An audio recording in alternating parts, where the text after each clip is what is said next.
उस बच्चे का जन्म हो जाता जिसकी सब रक्षा कर रहे थे। वो बच्चा कोई आम इंसान नहीं है, वो है भगवान विष्णु का अंतिम अवतार। कल की लेकिन कहानी यहीं खत्म नहीं होती।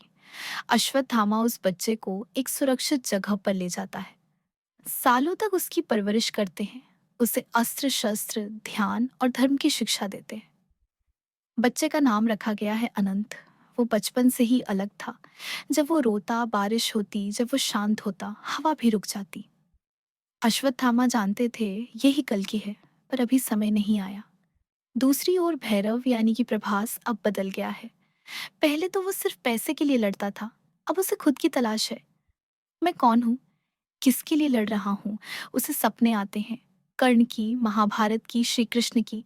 वो समझता है कि उसका जन्म कल्कि की रक्षा के लिए हुआ है।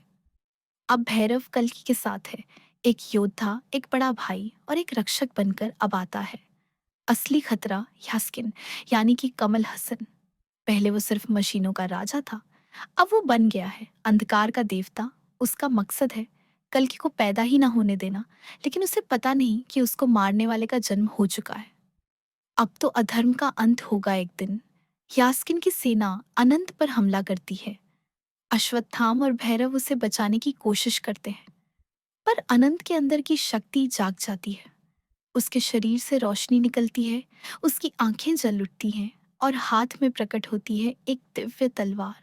वो सफेद घोड़े पर सवार हो जाता है और अब वो अनंत नहीं, कल की है फिर शुरू होता है। युद्ध यास्किन की मशीनों और कल की भैरव अश्वत्थामा की त्रिमूर्ति के बीच। युद्ध में भैरव पूरी ताकत से लड़ता है, शायद वो खुद को बलिदान भी कर दे।